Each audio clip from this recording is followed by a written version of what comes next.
नींद चुरा के मुझे अपना बनाए। कन्हैया की बंसी बजी, गोपी जिस स्थिति में है उसी में दौड़ने लगी। ओ कान्हा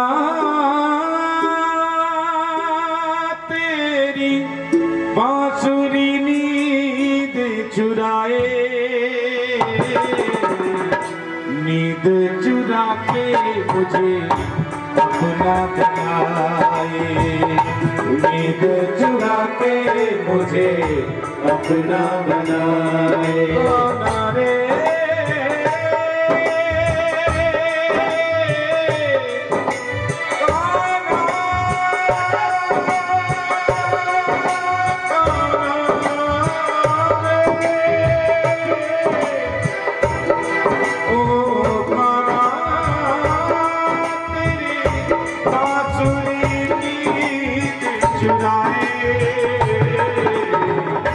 नींद चुरा के मुझे अपना बनाए, नींद चुरा के मुझे अपना बनाए।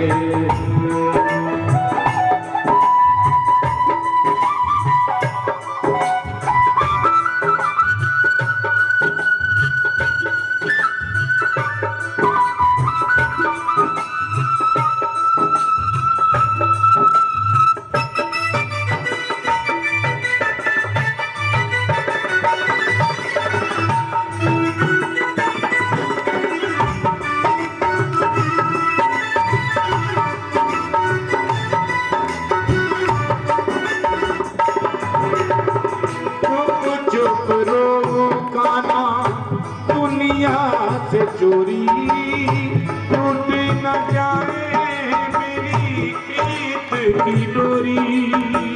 चुप चुप रो गाना दुनिया से चोरी टूट न जाए मेरी प्रीत की डोरी। एक गोपी को उनका घरवाला आने नहीं दे रहा है तो वो चुपके से रोने लगी, कन्हैया मेरी जो प्रीत की डोरी है कहीं टूट ना जाए प्यारे। उसने कन्हैया के चिंतन में अपने प्राणों को त्याग दिया है और चली गई कन्हैया के पास। ओ चुप चुप रो खाना दुनिया से चोरी टूट ना जाए मेरी प्रीत की डोरी।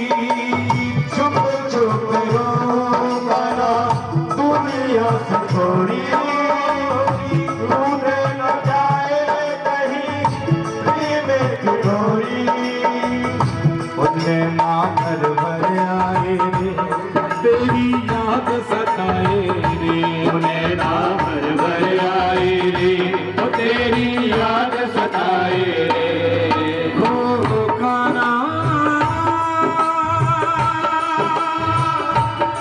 तेरी बांसुरी नींद चुराए,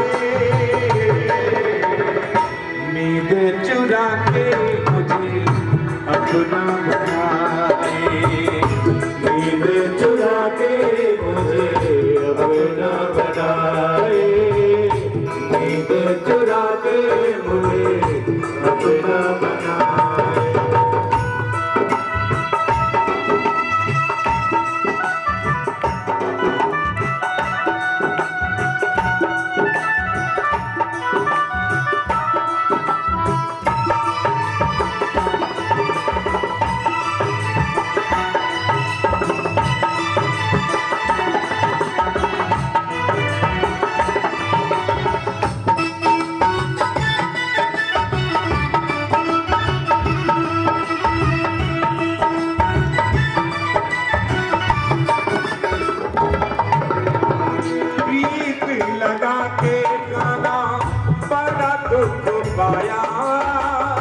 एक पल भी मोए चैन न आया, नींद लगा के गाना गाना न कमाया।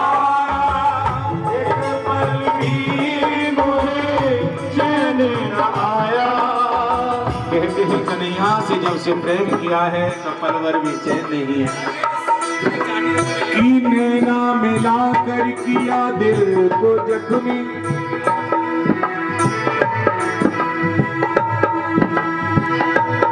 नैना मिला कर किया दिल को जख्मी, अदाएं दिखा कर सितम ढा रहे हो।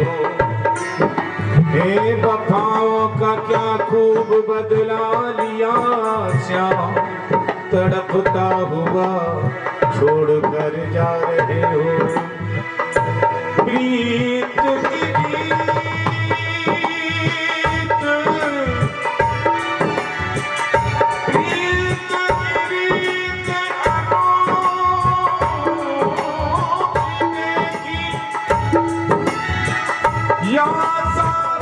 संग दुनिया का रंग फीका लागे, वो पे चढ़ो श्याम को रंग आए हो।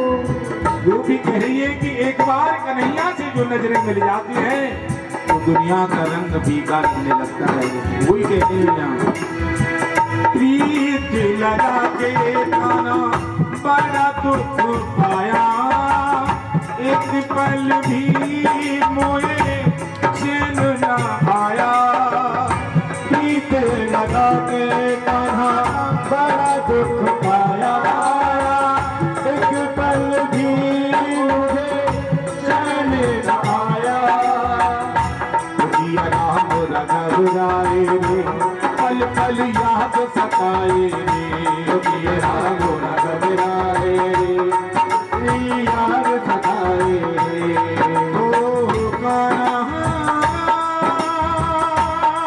तेरी बांसुरी नींद चुराए,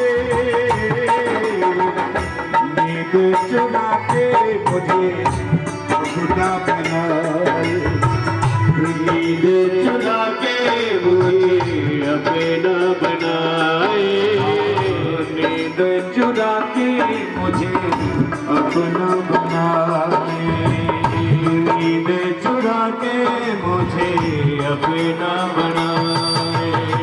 वो भी कह रही है कि प्यारे का प्रेम इसी को कहते हैं कि एक खुश है और एक रो रहा है, एक की आंखें नम है और एक खुशी से डूब रहा है।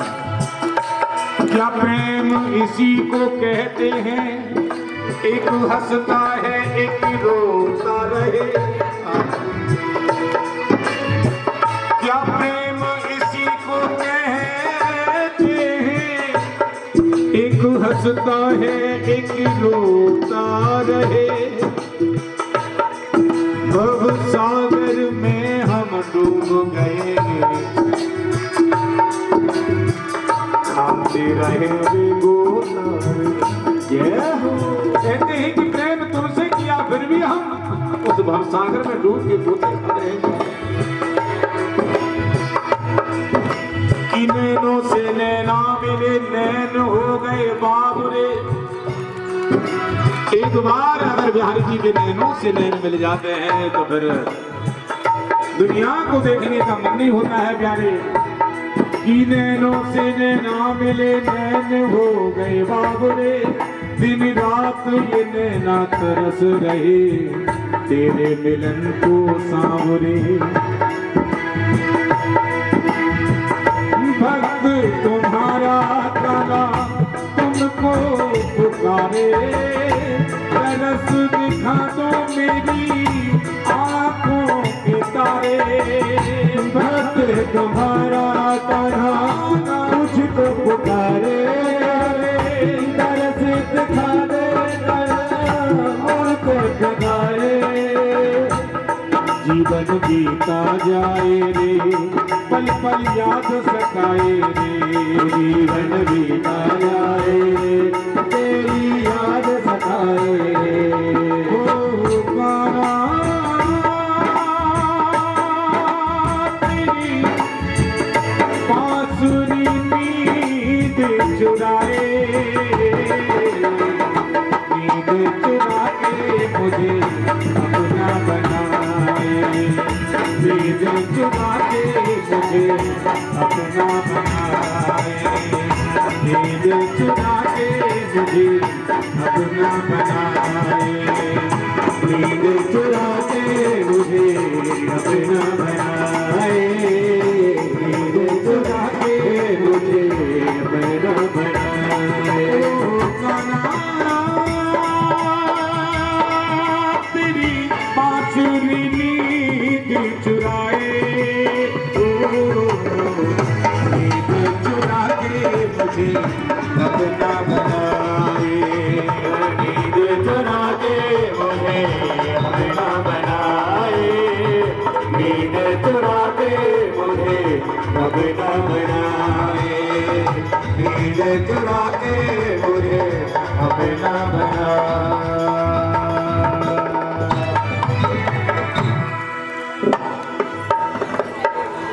बोले गोविंद भगवान की। उनको भगवान के अलावा और दूसरा कोई काम नहीं। एक गोपी आंख में काजल लगा रही थी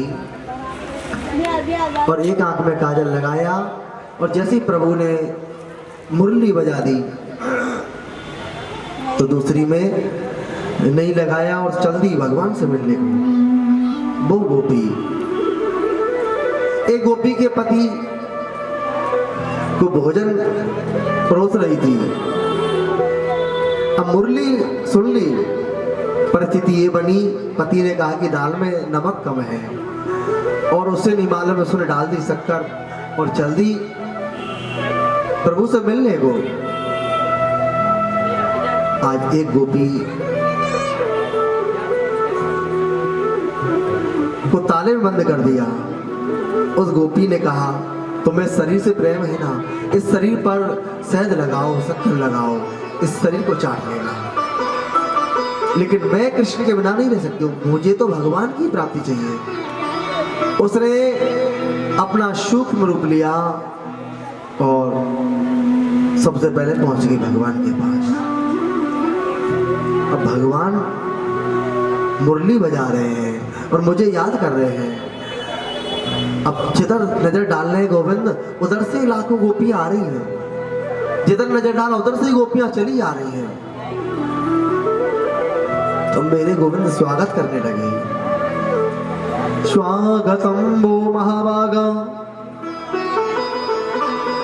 स्वागतम वो महाभागा, प्रियम किम करिवाणि वा, ब्रजस्यानामयं कश्चित् ब्रूतागमन कारणम। स्वागतम सुस्वागतम। आप गोपियों, आपका मैं स्वागत करता हूँ। गोपियाँ बहुत प्रसन्न हो गई कि हमारे आने पर भगवान ने हमारा बहुत स्वागत किया। गोपियाँ बहुत प्रसन्न हुई। मेरे गोविंद ने कहा आप आई हो, आपका स्वागत है, लेकिन क्यों आई हो ये तो बताओ। गोपियों ने कोई जवाब नहीं दिया।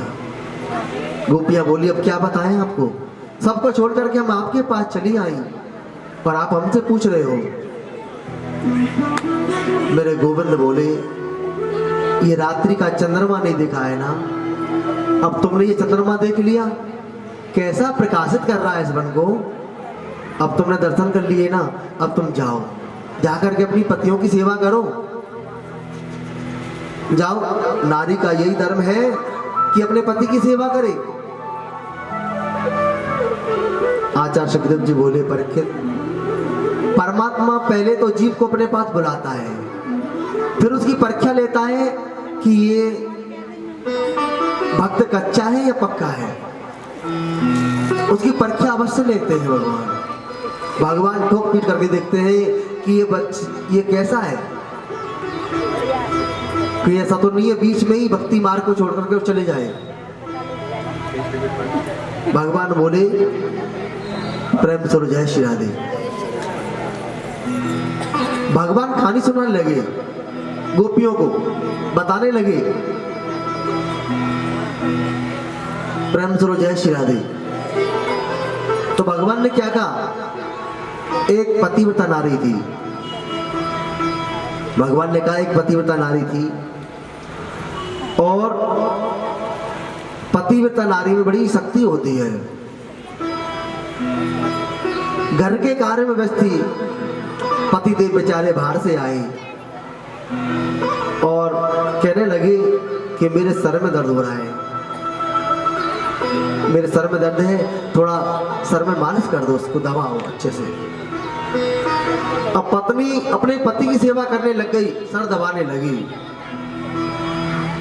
और पति देव को आ गई नींद। पति देव बेचारे सो गए। अब उसका एक बच्चा था। अब एक बच्चा धीरे धीरे अग्निकुंड के पास में जा रहा है, छोटा बच्चा अग्निकुंड के पास में जाने लगा। अब वो पतिव्रता नारी थी, उसने सोचा यदि मैं अपने पति की सेवा छोड़ करके बच्चे को बचाने जाऊं तो मेरा पतिव्रत धर्म नष्ट हो जाएगा। अब मैं उस बच्चे को बचाने कैसे जाऊं? वो अपने उस बच्चे की सेवा बच्चे को बचाने नहीं जा रही है। अग्निकुंड के पास पहुंच गया, बच्चा अग्निकुंड में कूद गया और नारी ने आंखें बंद कर ली। लेकिन वो बच्चा अग्निकुंड में भी, अग्नि भी शीतल के समान हो गई। अग्निकुंड में भी बच्चा खेल रहा है, खिलौन कर रहा है। वो अग्नि में भी बच्चे के कोई भी तकलीफ नहीं हुई।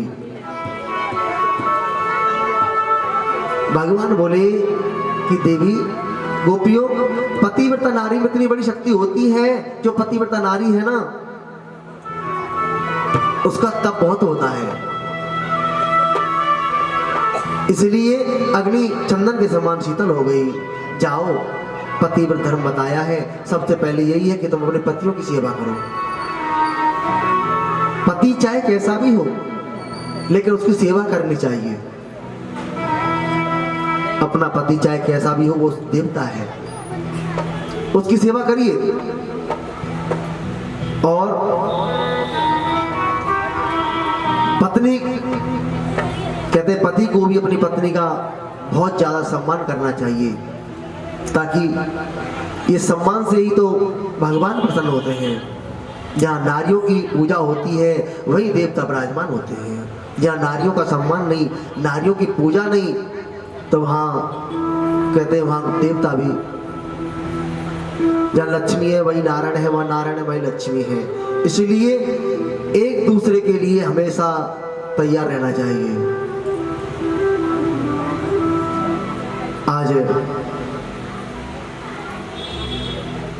लिखा हुआ है, तो भगवान बोले गोपियों से जाओ, तुम्हारे पतियों की सेवा करो, यही तुम्हारे लिए कर्तव्य है, इसी को करना है। भगवान बड़ी कठोर परीक्षा लेने लगे, ठोक पीट करके देखने लगे, ये भक्त अभी देखते हैं ये कैसा है। भगवान परीक्षा लेने लगे। गोपियों ने भगवान से कहा कि प्रभु अब हमें संसार नहीं देखना है, संसार तो हमने बहुत देख लिया, लेकिन अब हमें तो गोविंद की प्राप्ति चाहिए, भगवान की प्राप्ति चाहिए, हमें नहीं संसार चाहिए। ये सब तो सिर्फ शरीर अच्छा है ना, तब तक ही अपने होते हैं। अभी शरीर में कोई दुख आ जाए, कोई तकलीफ हो जाए, तो ये सब पति छोड़ करके चल देते हैं। इन पर कभी विश्वास नहीं है, क्योंकि इनका कोई भरोसा नहीं है। ये तो शरीर से प्रेम करने वाले हैं, शरीर से प्रेम करते हैं, शरीर के पति है, शरीर की ही पत्नी है, और शरीर का ही बेटा है। सिर्फ शरीर ठीक है तब तक इनका प्यार रहेगा, जैसे ही कोई दुख तकलीफ आई तो ये सब छोड़ करके चले जाएंगे। आत्मा का संबंध तो परमात्मा से है, गोविंद से है। आत्मा के पति तो श्री कृष्ण है। तो ये सब देह से संबंध रखने वाले हैं। प्रभु गोपियां बोली कि प्रभु आप जो हमें पतिव्रता नारी की कहानी सुनाते हो, तो ये पतिव्रता नारी की कहानी तो हम भी जानती हैं, कहो तो हम भी सुना सकती हैं आपको एक दो कहानी। भगवान बोले तो अच्छा तुम जानती हो पतिव्रता, चलो तो कोई बात नहीं, मुझे भी सुनाओ, मैं भी सुनूंगा।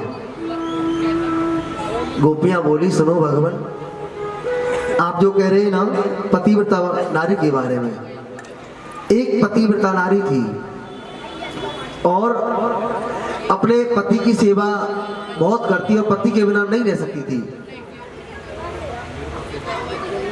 अब तो एक दिन क्या हुआ, पति देव को कहीं बाहर जाना था धन कमाने के लिए।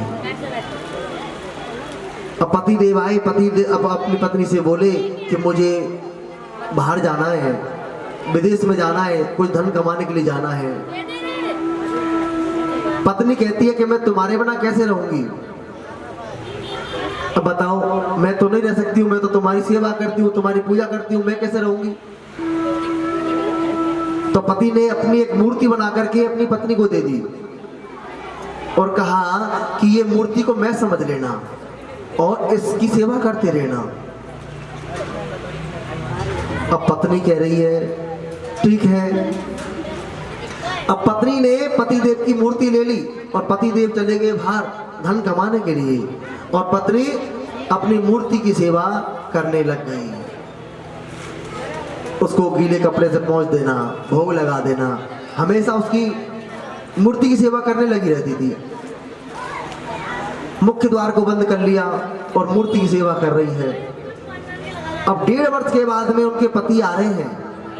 1.5 वर्ष के बाद में उनके पति आए।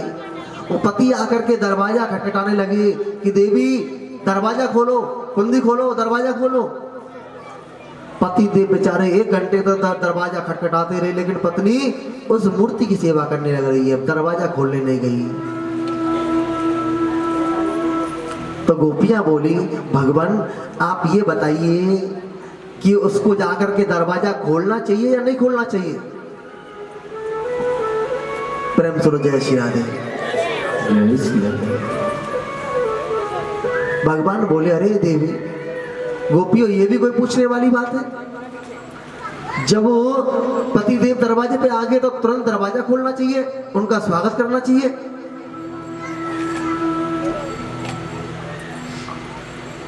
अरे जब वो दरवाजे पर है तो उनकी सेवा करिए। गोपी बोली भगवान आपने अपने मुख से न्याय कर दिया ना। अब तक जो हमने जो सेवा की है ना,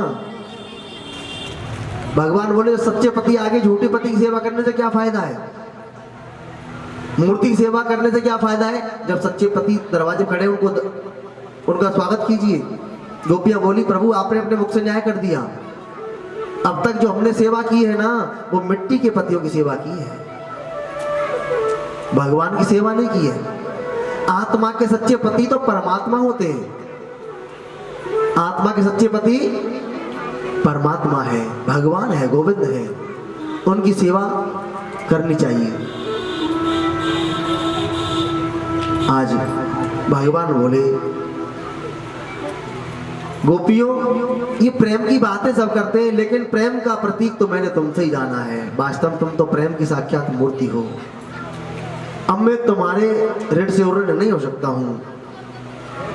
अब तुम्हारे साथ में ये राज करूंगा। आज साक्षात प्रेम की मूर्ति है, देवताओं के समान लंबी उम्र भी मिल जाए तो अभी मैं तुम्हारे ऋण से ऋण नहीं हो सकता हूं। आज जैसे ही रात की तैयारी हुई तो कामदेव आ गया, भगवान के लिए परिचय दिया। कामदेव ने भगवान बोले क्यों कामदेव जी भूल गए क्या, जब मैंने तुम्हें भगवान शिव के रूप में जला करके भस्म कर दिया और फिर तुम दोबारा आ गए। जब शिव तीसर नैन उगारा निर्कत काम भय उजर छारा। शंकर के रूप में मैंने तुम्हें जला दिया था, फिर तुम दोबारा आ गए। कामदेव बोला प्रभु शिव के रूप में तो आप तपस्या कर रहे थे, यदि मैं किसी तपस्या करने वाले व्यक्ति को छेड़ता हूं तो मुझे जल करके राख होना पड़ता है। देखो एक पत्नी व्रत धारण करते हैं उन्हें ब्रह्मचारी बोला जाता है, और बाल ब्रह्मचारी वो होते हैं जिन्होंने अपने जीवन में शादी करने की कोई इच्छा ही नहीं रखी हो कि हमें तो जीवन में शादी करनी नहीं है, उसे बाल ब्रह्मचारी कहा जाता है। अब तो आज भगवान ने बड़ी परीक्षा ली तो कामदेव ने कहा अब तो आपसे 2-2 हाथ मेरे मैदान में होंगे। कामदेव पूरे बाणों को लेकर के आया है। श्री कृष्ण से परम सुंदरी गोपियों के साथ में रासलीला प्रारंभ की। जब परमात्मा नृत्य करता है तो पूरा संसार नाचने लग जाता है, नृत्य करता है, पूरा ब्रह्मांड नाचने लगा है। ऐसा नृत्य किया है मेरे प्रभु ने। कहते राधा नाचे कृष्ण नाचे नाचे गोपीजन, मन मेरो बन गए सकीरी पावन वृंदावन। ऐसा सुंदर नृत्य किया है। आचार्य सुखदेव जी कहते हैं राशोत्सव संप्रवृत्तो गोपी मंडल मंडित योगेश्वरेण कृष्णेन तांसा मध्ये द्वयोर्द्वयो। ऐसा विचित्र नृत्य किया है, जितनी गोपी उतने श्री कृष्ण है। गलवैया भी देते हैं। एक गोपी को पसीना आया तो पंखे से हवा करने लगे हैं मेरे प्रभु। एक गोपी थक गई तो चरण दबाने लग गए। बैठो पलोट राधिका पायन, किशोरी जी के चरण दबाने लगे हैं। इस प्रकार नृत्य करते हैं मेरे गोविंद। देवता लोग भी आश्चर्य में पड़ गए। तांबुल का आदान प्रदान भी करते हैं, आलिंगन आदि भी करते हैं। लेकिन चंद्रमा सत्संग किस्सा हो गया, देवांगनाएं मूर्छित हो गई। भगवान शंकर जी भी दौड़े दौड़े आए कि मुझे राज का दर्शन करना है। उन्हें अंदर आने की अनुमति नहीं मिली। तो गोपी बोली बाबा दर्शन करना है। तो भोले बाबा कहले हाँ मुझे दर्शन करना है। तो भोले बाबा पहले गोपी बने हैं तब दर्शन मिलेगा। रास रचो है यमुना किनारे महाराज रचो है। आइए सभी महाराज में सम्मिलित होते हैं। भोले बाबा से भी नहीं रहा गया। पार्वती से कहने लगी कि कहाँ जा रही हैं? तो पार्वती ने बताया कि भगवान श्री कृष्ण वृंदावन में महाराज कर रहे हैं। तो भोले बाबा भी गए। उसी रास में आप भी सम्मिलित होंगे, यहाँ खड़े होंगे, आनंद लेंगे रास का। राधा नाचे कृष्ण नाचे, राधा नाचे कृष्ण नाचे, नाचे गोपीजन, नाचे गोपीजन, नाचे गोपीजन, नाचे गोपीजन। मन मेरा बन गयो सखी पावन वृंदावन, मन मेरा बन गयो सखी पावन वृंदावन। ओ मन मेरा बन गयो सखी पावन वृंदावन, ओ मन मेरा बन गयो सखी पावन वृंदावन। राधा नाचे कृष्ण नाचे, राधा नाचे कृष्ण नाचे, नाचे गोपीजन, नाचे गोपीजन। मन मेरा बन गयो सखी पावन वृंदावन, मन मेरा बन गयो सखी पावन वृंदावन। ओ रास रचो है, रास रचो है यमुना किनारे महारास रचो है। ओ रास रचो है, रास रचो है यमुना किनारे महारास रचो है। हाँ रास रचो है, रास रचो है यमुना किनारे महारास रचो है। रास रचो है, महाराज कौन है? यमुना किनारे महारास रचो है।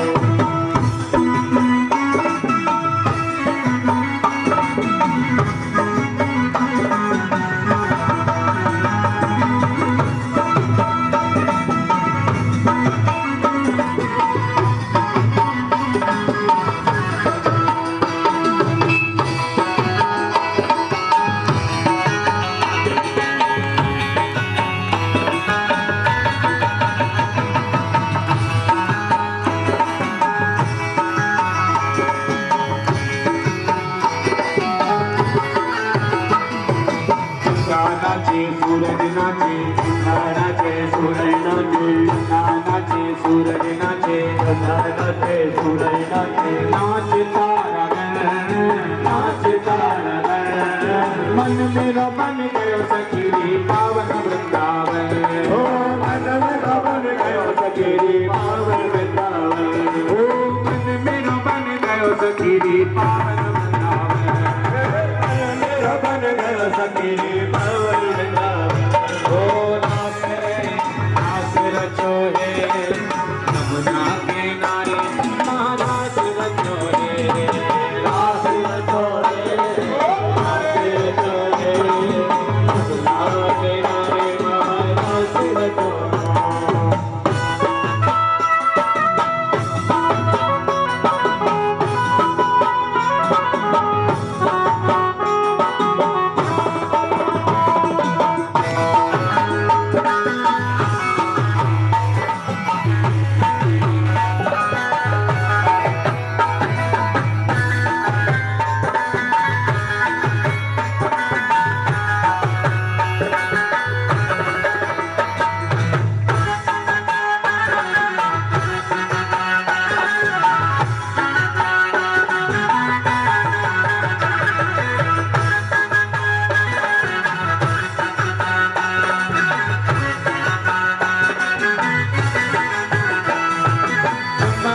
नाचे विष्णु नाचे, गंगा नाचे सूरज नाचे, ब्रह्मा नाचे विष्णु नाचे, ब्रह्मा नाचे विष्णु नाचे, नाचे तारागण, नाचे तारागण। देखो सभी नाच रहे हैं, ब्रह्मा विष्णु सभी नाच रहे हैं और आप बैठे हैं। सभी खड़े हो जाएंगे एक बार, महाराज का सभी आनंद लेंगे। कहते हैं कि जो महाराज में नाचता है, समझ लो कि साक्षात ठाकुर के संग महाराज में उसकी हाजिरी लग जाती है। सभी खड़े होकर झूमते हुए रास रचो है, रास रचो है, यमुना किनारे महाराज रचो है, रास रचो है।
के बाजे बाजे, नाना भात के बाजे बाजे, ओ नाना भात के बाजे बाजे, नाना भात के बाजे बाजे, ढोलक और मजीरा बाजे, ढोलक और मजीरा बाजे, सनन सनन सारंगी बाजे, दुश्मन की झनकार, सनन सनन सारंगी बाजे, दुश्मन की झनकार।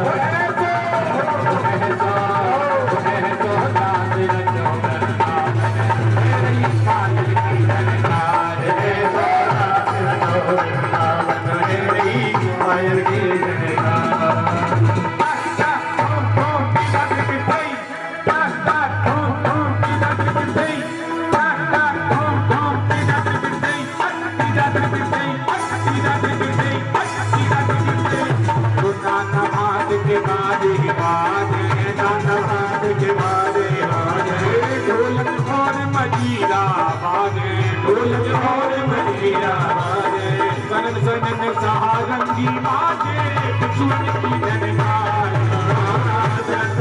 सारंगी बाजे, दुश्मन की झनकार। दास रखो वृंदावन, तेरी पायल की झनकार, दास रखो वृंदावन, तेरी पायल की झनकार, दास रखो वृंदावन।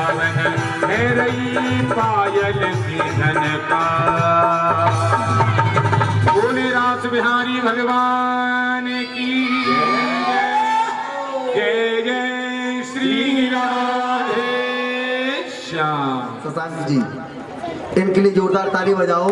इन्होंने अभी 11,000 रुपये का योगदान भागवत कथा में दिया है और भगवान इनकी खूब मनोकामना पूरी करे। कुल कन्हैया लाल की।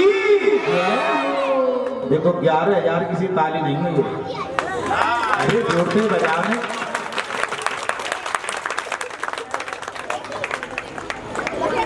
इन्होंने 11,000 रुपये का भागवत कथा में सहयोग दिया है और भगवान खूब इनके लिए आनंद करें और बच्चे को अच्छे से अच्छी जगह नौकरी लगे। हम तो भगवान से प्रार्थना कर रहे हैं जल्दी जल्दी ब्याह भी हो जाए, क्यों जी? बोल वृंदावन बिहारी लाल की।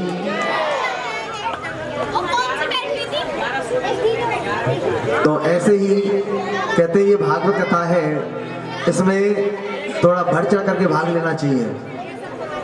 ये 7 दिन का अनुष्ठान है। एक दिन के अनुष्ठान आप जानते हैं उसमें बहुत खर्चा आ जाता है, तो ये 7 दिन का अनुष्ठान है। और ये जो भागवत कथा है सबके सहयोग से हो रही है। और वैसे भी देखो ये बड़े बड़े अनुष्ठान होते हैं ना, तो ये कभी कोई भी व्यक्ति अकेला करवाए तो आनंद नहीं आएगा। और जिसमें सब मिल जाते हैं, सब जुड़ जाते हैं, तो भगवान उससे खुश हो जाते हैं फिर। इसलिए सबको मिलाकर करना चाहिए ऐसे बड़े आयोजन। तो अकेले में ऐसा लगता है कि भैया वो करवा रहे हैं, उनके यहाँ तो हमारा आना जाना है नहीं, हम तो जाएंगे नहीं। और सबके साथ में कहते हैं ये सबके सहयोग से हो रहा है, तो इसमें ऐसा नहीं है कि भाई पर्सनल वो करवा रही हैं या उनके द्वारा ये हो रहा है, किसी को आने में कोई संकोच लगे। तो ऐसे हमारी कॉलोनी में, हमारे आसपास में ऐसे भक्तिपूर्ण अनुष्ठान होने चाहिए। एक अनुष्ठान यदि साल भर में एक बार हो जाता है, ये बताओ अगली साल जैसे ये अनुष्ठान हो तो सब तैयार हो जाएंगे, नहीं होंगे?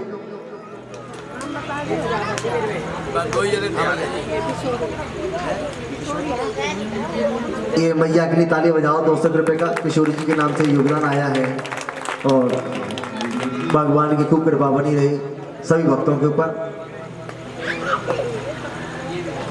तो साल में एक बार ऐसा भक्तिपूर्ण अनुष्ठान अवश्य होना चाहिए, ताकि हम सब आपस में सभी जुड़े रहें और अच्छे काम करते रहें। और ये होली और ये सब दिवाली, ये त्योहार बताएं, किस लिए बताएं? क्यों जी? होली मनाई जाती है, ये होली खेलते हैं, ये किस लिए? ताकि आपस में किसी के साथ में कोई झगड़ा भी हो जाए तो होली पे सब प्यार हो जाता है। होली इसलिए रखी जाती है कि हम सब आपस में मिल करके एक दूसरे गुलाल लगाते हैं और एक दूसरे से प्रेम करते हैं, तो ये सब प्रेम का त्योहार होता है। ऐसी ये भागवत कथा है, तो ये सब इसमें सब एक दूसरे से मिलना है। साल में एक बार ऐसा आयोजन अवश्य होना चाहिए। प्रेम सुनो जय श्री राधे। तो यहाँ पर ये जो प्रसंग चल रहा है, तो भगवान ने रासलीला किया है। ये महाराज कहाँ पे हुआ है? महाराज कहाँ पे हुआ है बताओ? आप कथा सुनते हैं बहुत, आप वृंदावन गए होंगे। वृंदावन गए, निधवन देखा है आपने? निधवन देख करके आए, तो वहां पर वो जो रास वाला वो बनना है ना, वहां पर जाते हैं भक्त और जाकर के बाहर से भी आते हैं, तो वो भी मन नृत्य करते हैं जाकर के, क्योंकि वहां भगवान ने महाराज किया है। निधवन में वहां महाराज हुआ है, वृंदावन में ये महाराज हुआ है। और वहां से जहां महाराज हुआ है निधवन से थोड़ी दूरी पर कौन है? गोपेश्वर महादेव। भोले बाबा माँ स्वयं गोपी बनकर के आए हैं। दर्शन किए आपने गोपेश्वर महादेव के? गोपेश्वर महादेव के दर्शन किए आपने? नहीं किए? दूध चढ़ाया भैया और कान में कुछ बोल के आए नंदी है? जय हो जय हो। देखो वहाँ गोपेश्वर महादेव है पास में ही, जाना चाहिए और जाकर के माँ गोपेश्वर महादेव के दर्शन करो। स्वयं भोले बाबा गोपी स्वरूप में आए हैं, क्योंकि वहाँ अंदर वैसे जाने की अनुमति नहीं थी, तो गोपियों सबसे पहले भोले बाबा गोपी बनना पड़ा है। तब गोपेश्वर महादेव वहां पर विराजमान है, उनके दर्शन कीजिए। गोपी बन करके भोले बाबा पहुंचे हैं। बोले गोपेश्वर महादेव की। तो ये गोपेश्वर महादेव के दर्शन हुए हैं। सुखदेव जी बोले राजन, प्रभु ने ये 6 महीने तक लीला की थी, यहाँ काम को उल्टा लटका दिया है। साक्षात वेद के मंत्र गोपी बन करके आए हैं। श्री कृष्ण योगी हैं और जैसे मोर भगवान कभी भोग नहीं करता है, ऐसे ही कृष्ण भी कभी भोग नहीं करते हैं। इन्हें योगेश्वर कहा गया है। इस प्रसंग को उतारते हैं, भक्ति जागृत होती है। आगे प्रसंग आता है, कंस दिन और रात मुआपों में लगा हुआ है कि मैं कैसे मारूं अपने शत्रु को, कृष्ण कैसे मारा जाए, कृष्ण को कैसे मारूं। बस उसने राक्षस भेजे हैं, शंखचूड़, मायासुर, अष्टासुर, तीनों को अलग अलग भेजा। मेरे प्रभु ने तीनों का उद्धार किया है। अब नारद जी ने कंस से आकर कहा, ये बताएं कि भगवान कब मारोगे कृष्ण बलराम को। आज नारद जी ने कंस से आकर कहा कि ये बताइए कब मारोगे अपने शत्रु को। आज 11 वर्ष में प्रवेश कर गए हैं भगवान कृष्ण। कंस ने कहा, महाराज कई राक्षस भेजे मैंने मारने को, और पता चलता है वो स्वयं मर करके आ गए हैं। नारद जी ने कहा कंस से कि तुम धनुष यज्ञ का मेला नचो, आसपास के लोगों को उसमें आमंत्रित करो, और वो मेला देखने में लगे रहेंगे, धोखे से मार देना। अक्रूर जी श्री कृष्ण के काका होते हैं। अक्रूर जी को कहिए वो लेने जाएंगे उन्हें। कंस ने कहा ठीक है महाराज, ये काम भी कर लेता हूँ। नारद जी ने कहा मैं कुछ नहीं जानता, मैं तो परसों आपके हाथों से उन्हें मरा हुआ देखना चाहता हूँ और आपकी विजय देखना चाहता हूँ। ऐसा कहकर नारद जी सीधे वृंदावन की ओर आ गए। दोनों भाई गौ चरा रहे थे और नारद जी ने प्रणाम किया। बोले भगवान ये बताएं कंस का उद्धार कब करोगे, कंस को मरा हुआ देखना चाहता हूँ। भगवान ने हंसकर कहा नारद जी तुम तो बड़े अच्छे हो, कंस से जाकर के मेरे बारे में बोल दिया कि कब मारोगे अपने शत्रु को, और अब मेरे से आकर कंस के बारे में बोल रहे हो। नारद जी बोले भगवान आप जानते हैं ना, मैं तो वही काम करता हूँ जिसमें सबका हित होता है, और कंस का तो समय आ गया है, अब मृत्यु होनी चाहिए उसकी। अब तो जी दोनों की तारीख परसों की रख दी। इधर कंस ने अक्रूर जी को बुलाया है और कहा कि आपको वृंदावन जाना है, वसुदेव जी के दोनों पुत्र उनको लेकर के आइए, मथुरा लेकर के आओ। अक्रूर ने सोचा यदि नहीं गया तो बड़ा दुष्ट है, मुझे ही मार डालेगा। अक्रूर जी जा रहे हैं, सोच रहे हैं। आज सुबह रथ को सजाने लगे वृंदावन जाने के लिए। जिस रथ में जा रहे हैं वो रथ वृंदावन ज्यादा दूर नहीं है मथुरा से, मुश्किल से 20 मिनट का समय लगता है वृंदावन पहुंचने में, लेकिन अक्रूर जी को ठीक 10 घंटे लगे हैं। अक्रूर जी की समाधि लग गई। तब उनको पता चला कि मुझे गोविंद का दर्शन मिलेगा। अक्रूर जी कृष्ण बलराम के पास पहुंचे, दोनों भाइयों ने प्रणाम किया। अक्रूर जी बोले लाला आपको पता है मैं क्यों आया हूँ? कन्हैया बोले काका जी मुझे मालूम है कि कंस ने हमें मारने को बुलाया है, लेकिन ये बात तुम मेरे ब्रजवासी सखाओं से मत कहना, मेरी मैया यशोदा से मत कहना कि कंस ने हमें मारने को बुलाया है, क्योंकि उनका वो मुझसे इतना प्रेम करते हैं, मैया मुझसे इतना प्रेम करती है कि वो अपने प्राण दे सकती है, इसलिए ये बात उनसे मत कहना तुम। आज अक्रूर जी को लेकर के नंद यशोदा जी के पास पहुंचे हैं। वहाँ बहुत सत्कार हुआ है, भोजन आदि से निवृत्त होकर के नंद बाबा मैया यशोदा सब बैठे हुए हैं। और इधर पूरे वृंदावन में ये समाचार फैल गया कि कोई परदेसी आया है। आज रात्रि में नंद जी ने पूछा कैसे आना हुआ? अक्रूर जी ने कहा मैं कृष्ण बलराम को लेने आया हूँ, कंस के यहाँ धनुष यज्ञ का मेला लगा हुआ है और इनको भी इसमें आमंत्रित किया है, सभी लोग जा रहे हैं, इनको भी वहाँ बुलाया है। मैया यशोदा भोजन करने बैठी थी, पानी का गिलास हाथ में था। जैसे सुना कि मेरे कृष्ण बलराम दोनों को लेने आया है, मेरे कन्हैया को मेरे से दूर करना चाहता है। मैया के हाथ में पानी का गिलास था, पानी का गिलास छूट गया और कहने लगी, अरे क्रूर, मेरे प्राणों की जरूरत हो तो मैं प्राण दे दूंगी, लेकिन अपने कृष्ण को अपनी आंखों से दूर नहीं कर सकती। अपने कन्हैया को कैसे बेच सकती हूं मैं? कृष्ण बल्लभ दोनों ही मैया के आगे रोने लगे। हम जाना चाहते हैं मैया, हमें जाने दीजिए ना। नंद बाबा ने कही मैया से कि देवी कभी तो जाना होगा। मैया को समझाया, कृष्ण के मित्रों के साथ मैं भी मथुरा जाता हूँ, आज इनको मथुरा घुमाकर वापस ले आऊंगा। सारे ब्रजवासियों को यह पता चला कि प्रातः होते ही कन्हैया चला जाएगा। मैया यशोदा की नींद उड़ गई। हजारों गोपियां महल के द्वार पर खड़ी हो गई। श्री कृष्ण के मित्र और बाबा तो चले गए। मेरे गोविंद ने देखा तो मैया खम्भे से सर लगा करके रो रही है। रात्रि का समय था। मैया ने कन्हैया से कहते, मेरे कन्हैया ने मैया के आंसू को पहुंचा। मैया ने कहा, लाला कल तो चलो जाएगा, मैं तेरे बिना कैसे रहूंगी? मेरे गोविंद कहने लगे, मैया हम ब्रज में इतने ही दिन के लिए हैं, इतने दिन के लिए आए हैं। इस ब्रज में मैया से कहा, मैया जब तुम ज्यादा रो रही है तो मैं जल्दी आऊंगा, मैं जल्दी आ जाऊंगा मैया। प्रातः 4 बजे द्वार को खोला।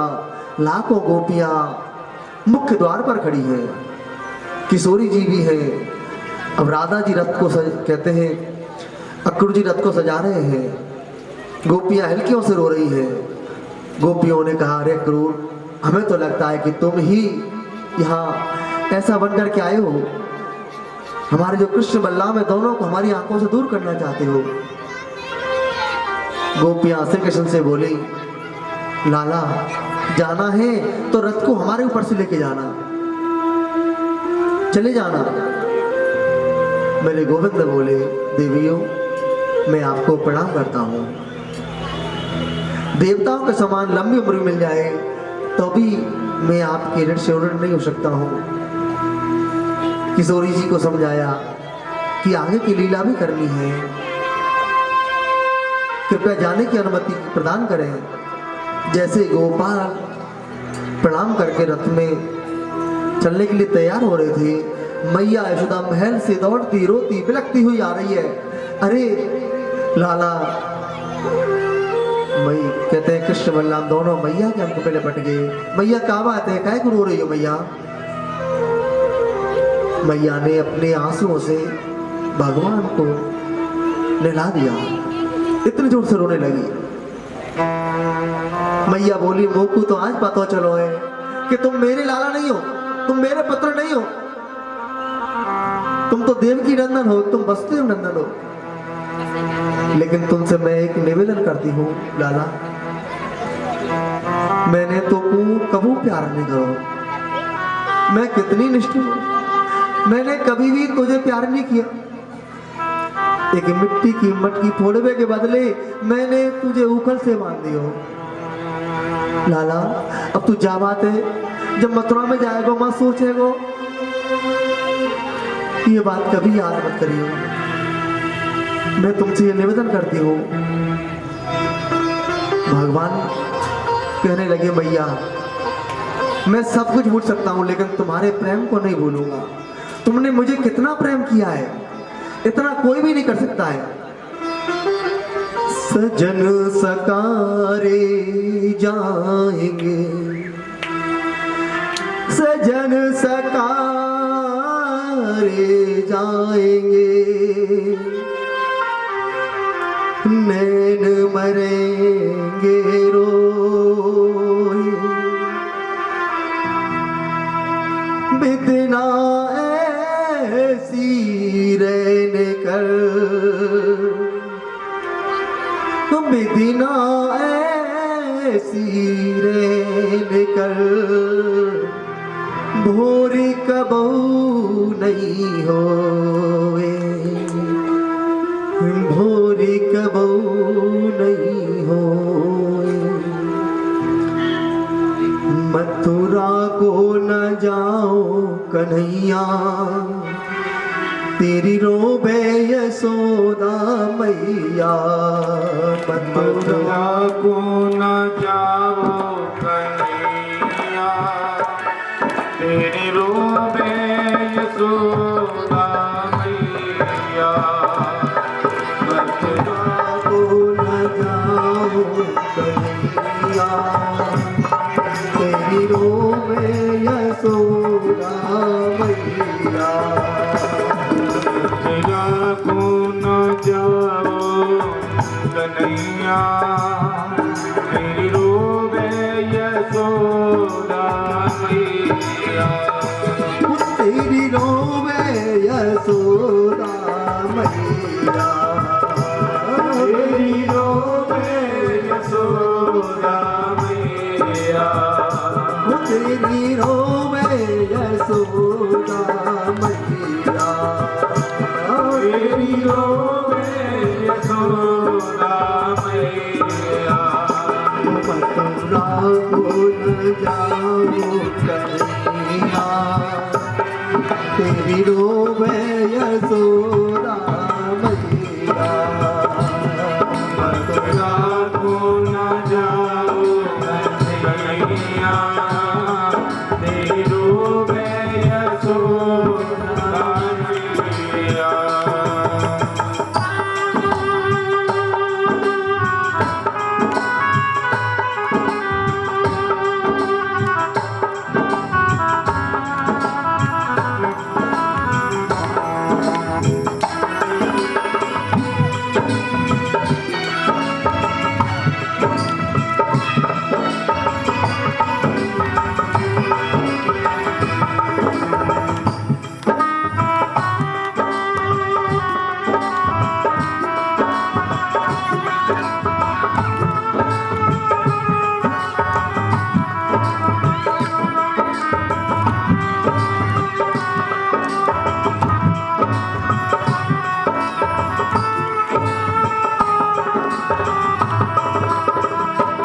कौन खाएगा चोर चोर माखन?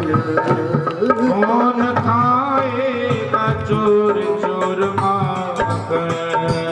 कौन खाएगा चोर चोर माखन? कौन खाएगा चोर चोर माखन? कौन नाचेगा नंद जो के आंगन? कौन नाचेगा नंद के आंगन? कौन नाचेगा नंद जो के आंगन? कौन नाचेगा नंद के आंगन? कौन लाएगा घेर घेर गैया, तेरी रोबे यशोदा मैया। मथुरा को न जाओ कन्हैया, तेरी रोबे यशोदा मैया।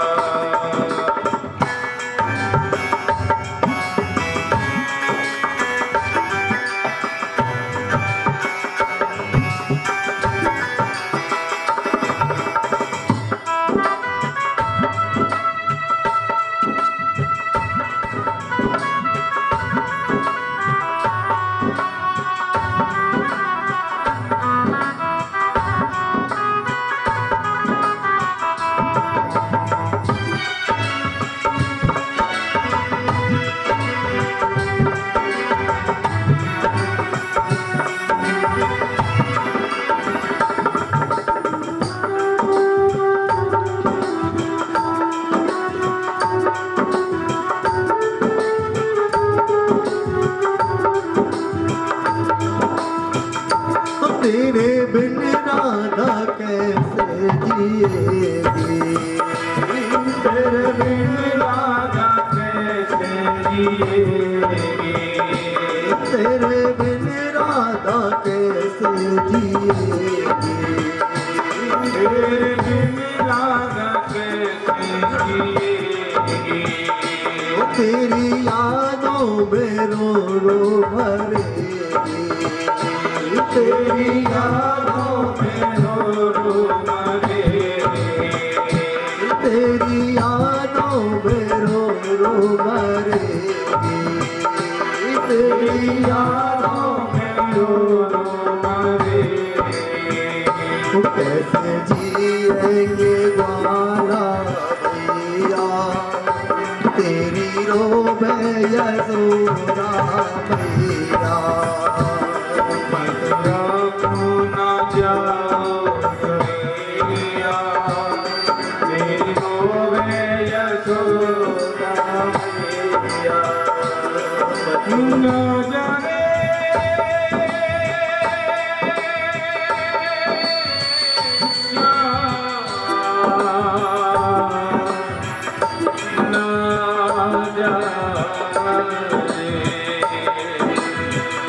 रंग महल के 10 दरवाजे,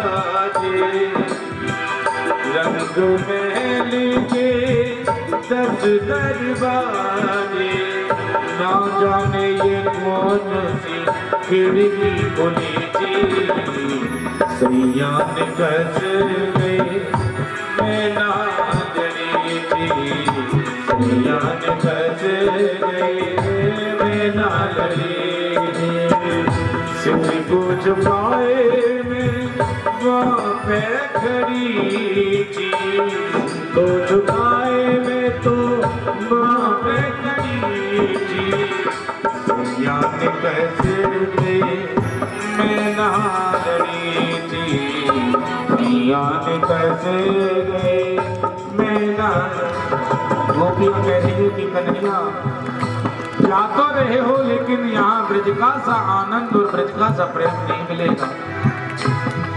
जा रहे हो तो जाओ ब्रज छोड़ के, हमसे मुख मोड़ के, ऐसा प्यार कन्हैया नहीं पाओगे, हाँ नहीं पाओगे, हाँ नहीं पाओगे। जा रहे हो तो जाओ ब्रज छोड़ के, हमसे मुख मोड़ के, ऐसा प्यार कन्हैया नहीं पाओगे, हाँ नहीं पाओगे, हाँ नहीं पाओगे। गोपियाँ हल्कियों से रो रही हैं, कन्हैया से कह रही है अरे कन्हैया मत जाओ, लेकिन जाना भी जरूरी है। जब तक रथ की ध्वजा चमकती रही, सभी गोपियां भगवान की ओर देखती रही, कृष्ण को देखती रही, शायद कन्हैया को हमारी याद आ जाए, हमारी कारी धोरी गैया की याद आ जाए। जब दूर चले गए, धैर्य का पत्थर रख लिया, गोपियों ने मथुरा में माखन बेचना बंद कर दिया। अक्रूर जी ने सोचा से आप बैठ जाएं, कथा सुने, बच्चे को घर में खिला लेना। अक्रूर जी ने सोचा ये मैंने अच्छा नहीं किया, मैंने ये ब्रजवासी को रोते बिलखते छोड़ दिया। जब यमुना जी में डुबकी लगाई, स्नान किया, शेषनाग पर गोविंद के दर्शन किए, तब उनको पता चला कि ये वास्तव में मेरे भगवान हैं। मेरे कन्हैया बोले बाबा मथुरा नगरी बड़ी सुंदर दिख रही है। अक्रूर जी ने कहा अरे लाला एक मेरी भी कुटिया है और आज विश्राम नहीं करिए। मेरे कन्हैया बोले काका जी मुझे क्षमा करें, अभी तो मैं कहीं जाने को तैयार नहीं, प्रयास करूंगा। ऐसा कहकर संत अक्रूर जी को विदा किया। अक्रूर जी ने कंस जाकर बोल दिया मेरा कार्य मैंने कर दिया, अब आगे तुम जानो, तुम्हारा काम जाने। मथुरा वासियों ने मेरे प्रभु का बड़ा ही स्वागत किया है, बहुत स्वागत किया। कहते प्रेम और क्रोध बनाया है तो भगवान के लिए करना चाहिए। क्रोध भी हो तो वो भी भगवान कर सकते हैं, लेकिन कैसा जिसमें हमें भगवान की प्राप्ति हो जाए। जैसे कि कर्मा माई ने क्रोध किया था, कहने लगी थी गोपाल ये खिचड़ी का भोग तुम नहीं खाओगे तो मैं भी नहीं खाऊंगी, मैं भी भूखी सो जाऊंगी। तो क्रोध हो तो ऐसा हो जिसमें हमें भगवान मिल जाए। तो मेरे गोविंद को आना पड़ा, कन्हैया आए, खिचड़ी का भोग पाया।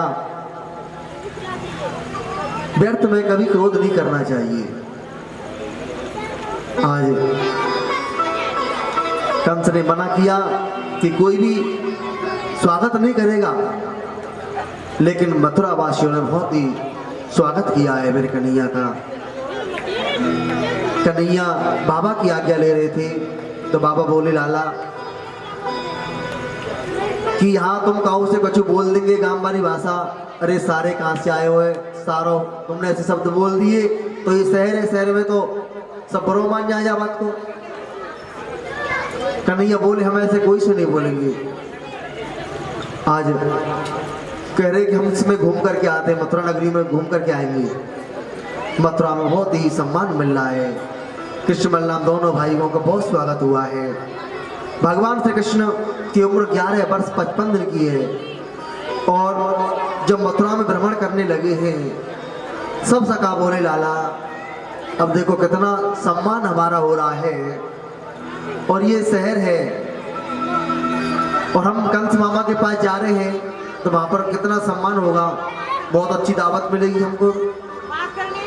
मेरे गोपाल ने सोचा कि सखाओं को पता नहीं है कि कंस ने हमें यहाँ मारने को बुलाया है, यहाँ घी बूरे के लिए नहीं बुलाया है, मारने को बुलाया है।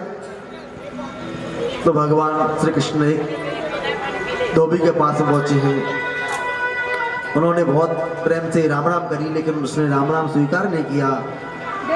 और अब तो उन्होंने कहा, देखो हम कंस महाराज के भांजे हैं और उनसे मिलने जा रहे हैं, थोड़ा उनके पास वस्त्रों की कमी है, हमारे सखाओं के पास थोड़े वस्त्र दे दीजिए। तो उन्होंने अभद्र भाषा बोल दी कि अरे ग्वालिया गंवारो, तुमने जीवन भर पोखरा को पानी पियो और तुम महाराज के वस्त्रों को पहनना चाहते हो, चले जाओ यहाँ से। थोड़ी अभद्र भाषा बोल दी। अब तो भगवान ने उसके धड़ से थोड़ा सा हाथ लगाया, उसका धड़ अलग हो गया।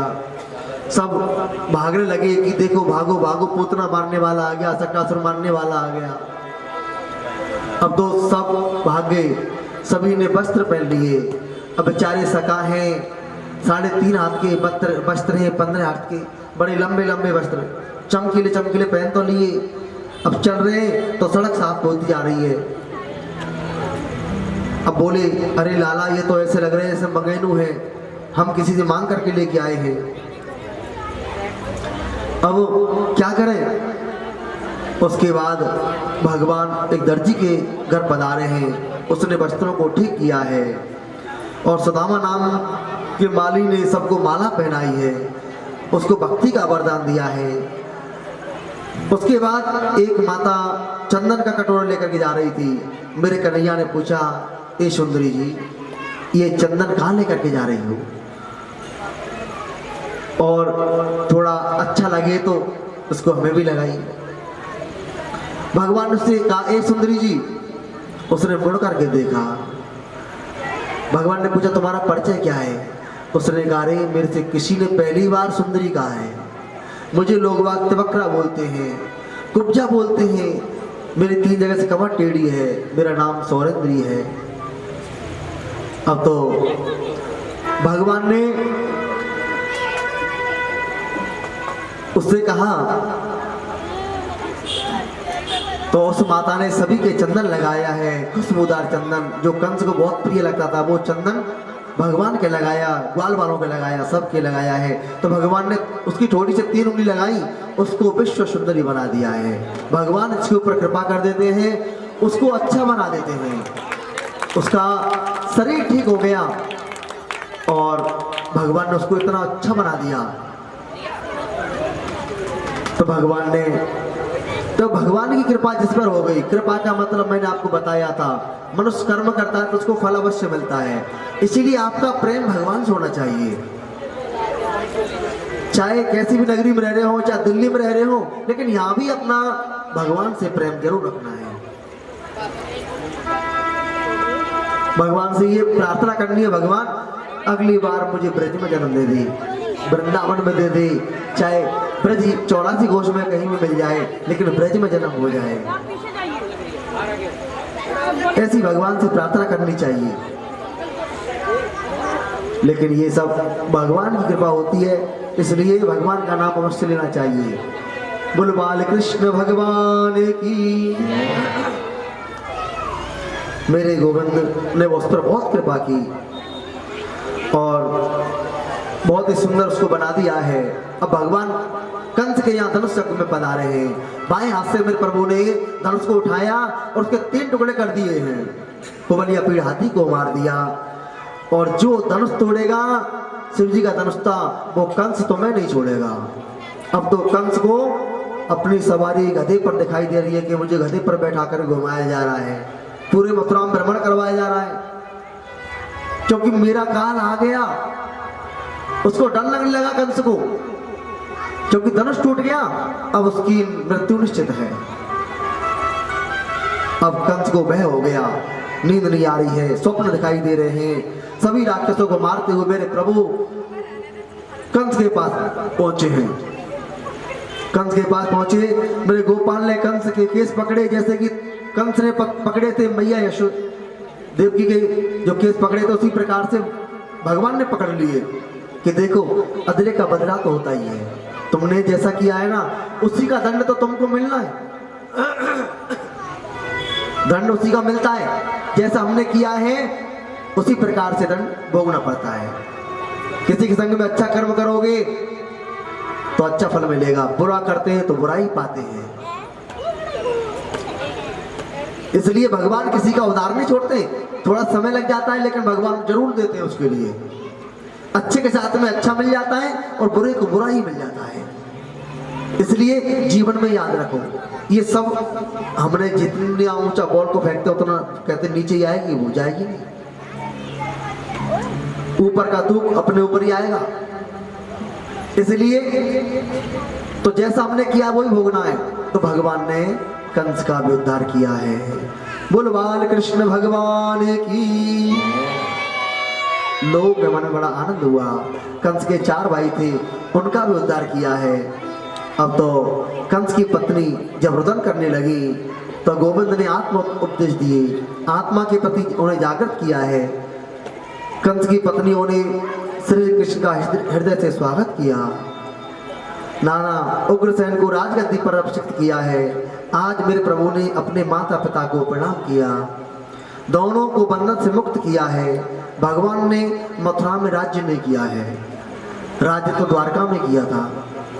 यहाँ पर मथुरा में तो केवल आए हैं और जो भक्तों को दर्शन दिए, राक्षसों का उद्धार किया है।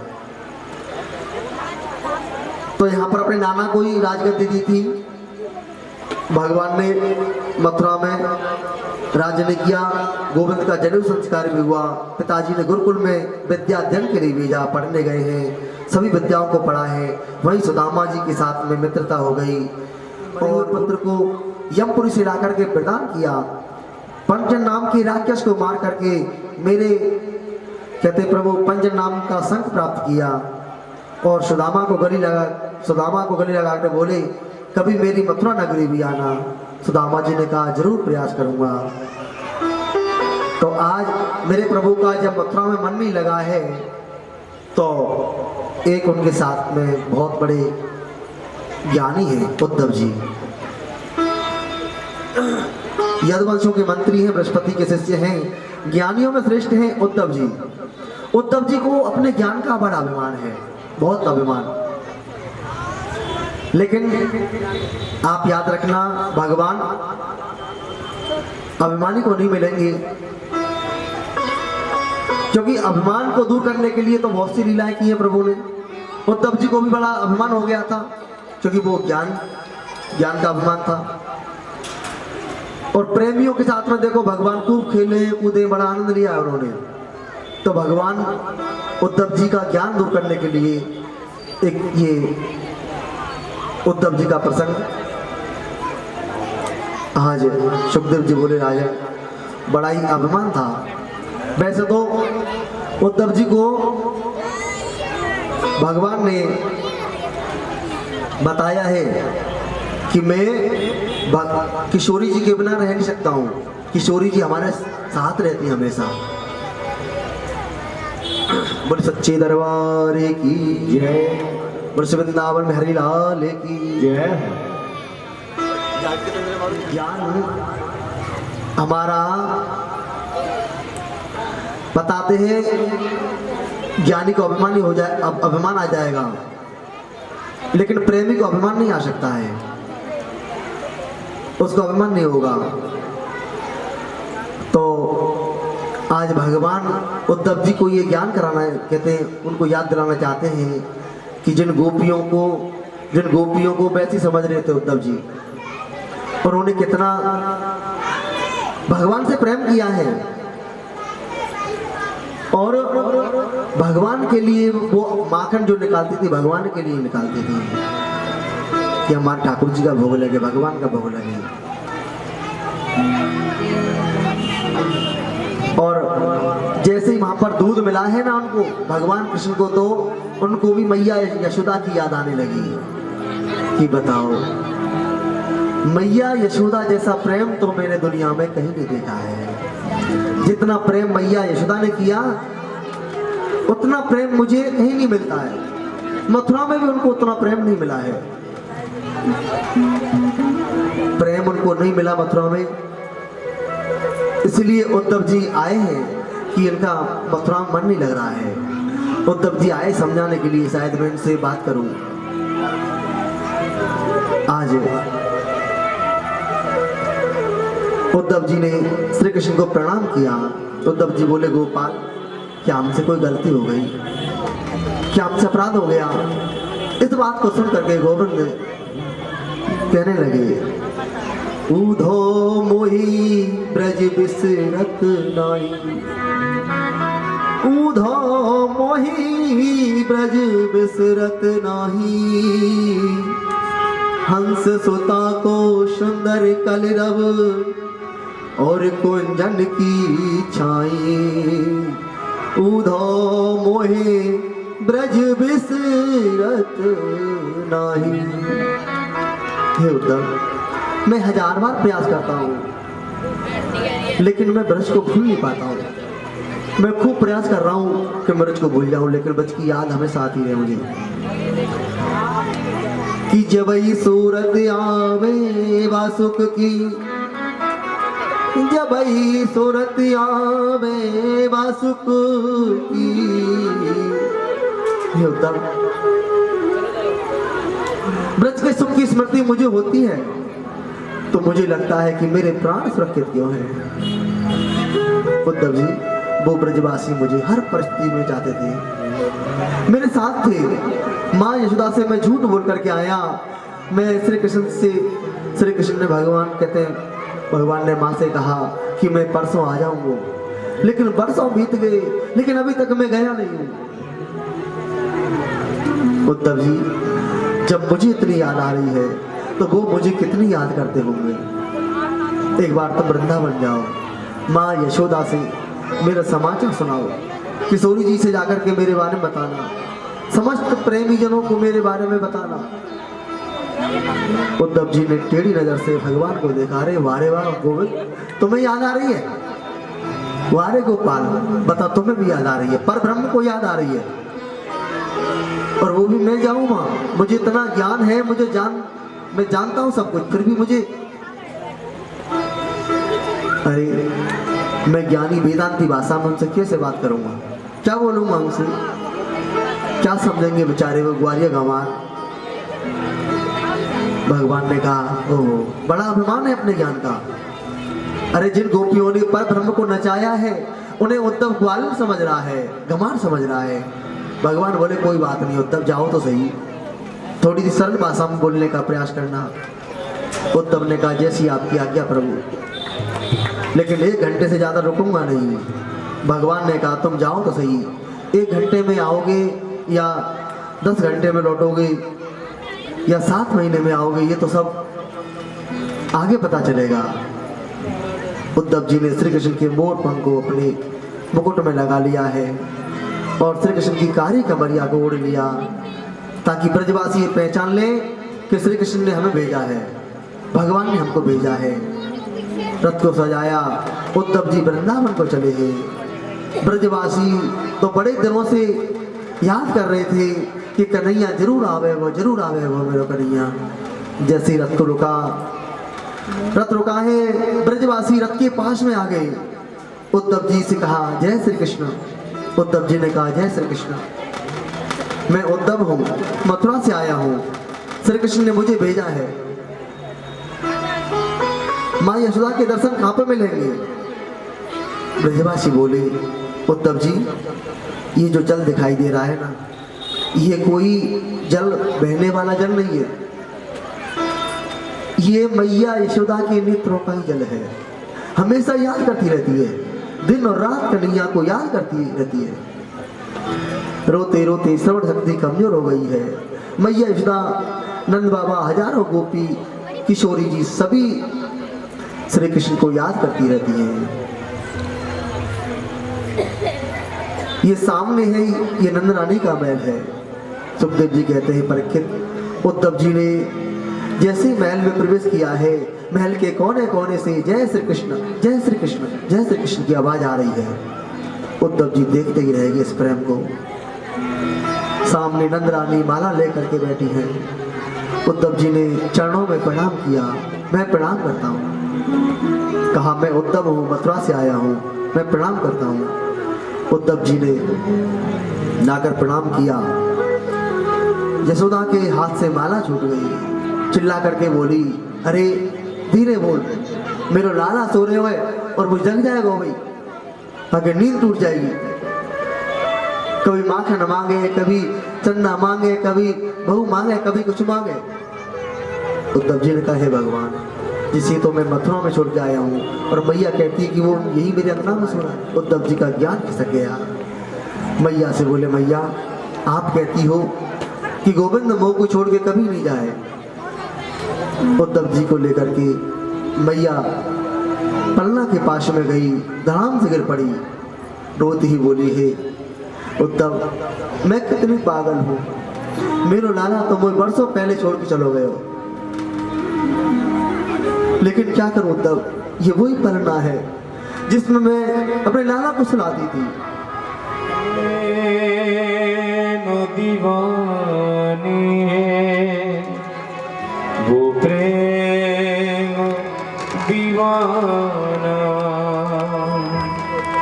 हम प्रेम दीवानी है वो प्रेम दीवाना,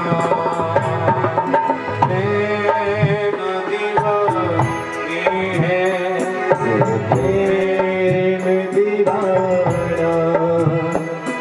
ये खुदा हमें ज्ञान की है, खुदा हमें ज्ञान की है, खुदा हमें ज्ञान की है, खुदा हमें ज्ञान की, मुझे न सुनाना, प्रेम दीवानी है वो प्रेम दीवाना, वो प्रेम दीवानी है वो प्रेम दीवाना। परसों की परसों बीती, बीते दिन ये तमाम, परसों की परसों बीती, बीते दिन ये तमाम, सजनी आए ना आए ना घनश्याम। कहते हैं कन्हैया परसों की कह के परसों बीत गई, लेकिन भेजा तो अब फूल को भेजा।